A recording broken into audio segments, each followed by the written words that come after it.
হনুমানজি হচ্ছে পবন পুত্র, হনুমানজির কিন্তু গুরু হচ্ছে ভগবান শিব এবং হনুমানজির কিন্তু রাম ভক্ত, আমরা সকলেই জানি। তো হনুমানজি কিন্তু রাম নামে তুষ্ট।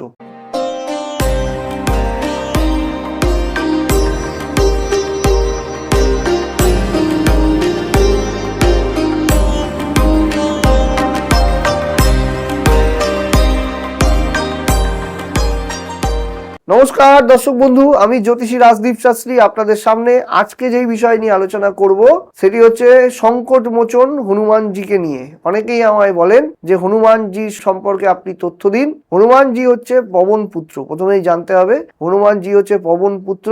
হনুমানজির কিন্তু গুরু হচ্ছে ভগবান শিব এবং হনুমানজির কিন্তু রাম ভক্ত, আমরা সকলেই জানি। তো হনুমানজি কিন্তু রাম নামে তুষ্ট।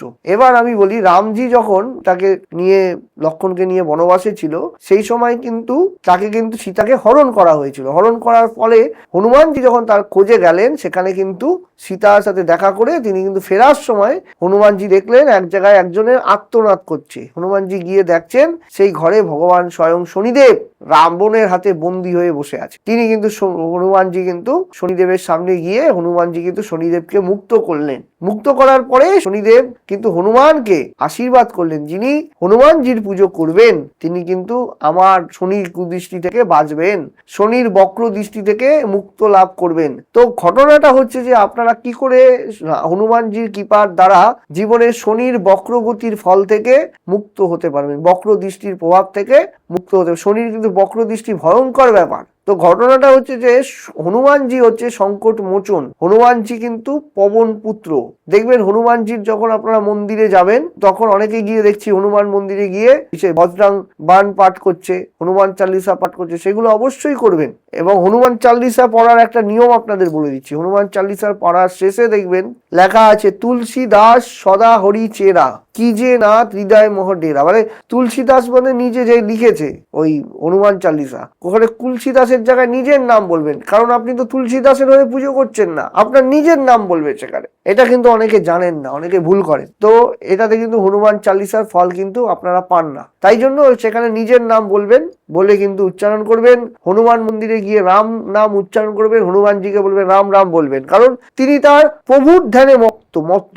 হনুমানজি হচ্ছে চিরঞ্জীবী। কলিযুগে যারা চিরঞ্জীবী হয়ে বসে আছে, 7টা চিরঞ্জীবীর মধ্যে পরশুরাম রয়েছে, হ্যাঁ, বিভীষণ রয়েছে, হ্যাঁ, তারপরে আপনার হচ্ছে হনুমানজি রয়েছে, এই যে যারা যারা রয়েছে। তো ঘটনাটা হচ্ছে যে দেখবেন যখন রামায়ণের যুদ্ধেও কিন্তু আমরা তখন তো হনুমানজির প্রভাব ছিল, এবং মহাভারতের যুদ্ধেও কিন্তু আমরা হনুমানজির প্রভাব কিন্তু দেখতে পেয়েছি। কি করে? মহাভারতটা ভালো করে পড়েছেন বা জানেন, যখন মহাভারতের যুদ্ধের সময় ভীম কার পুত্র ছিলেন? ভীম ছিল পবন পুত্র, আর হনুমানজি হচ্ছে পবন পুত্র। তাই যখন দুই ভাইয়ের মধ্যে যখন সাক্ষাৎ হয়, হনুমানজি কিন্তু ভীমকে আশীর্বাদ করেন যে এই যুদ্ধে, মহাভারতের যুদ্ধে তিনি কিন্তু অর্জুনের মানে সেই ধ্বজে, মেন যে ধ্বজ রয়েছে সেই ধ্বজে কিন্তু বিরাজমান থাকবেন এবং পাণ্ডব পক্ষকে কিন্তু শক্তি প্রদান করবেন। তাই জন্য আমরা কিন্তু যুগ যুগান্তরে কিন্তু হনুমানজির কিন্তু উপস্থিতি দেখতে পেয়েছি। তাই জন্য হনুমানজিকে কিন্তু চিরঞ্জীবী বলা হয়। এই হনুমান মন্দিরে যাবেন,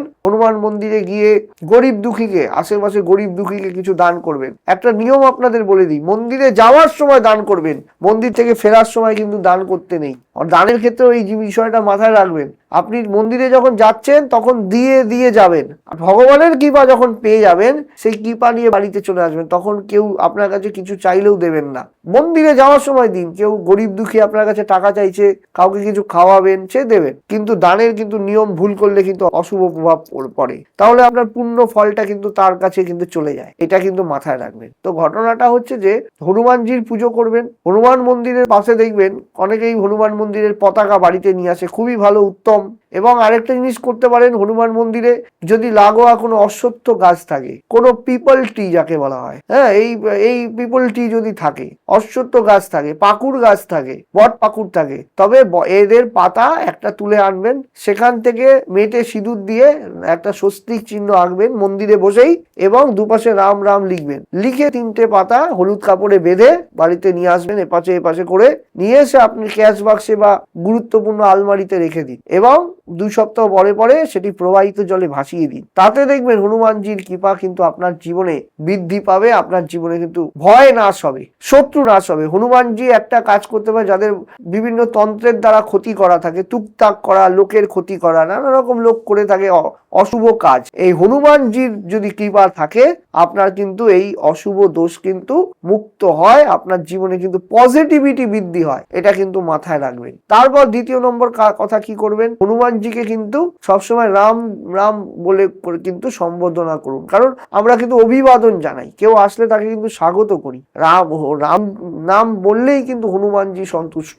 এবং আরেকটা কথা আমি বলবো, যারা মঙ্গলবার করে হনুমানজির পুজো করতে পারেন, শনিবার করে করবেন, দুটো বারে কিন্তু ভালো বিশেষ ফল পাওয়া যায়।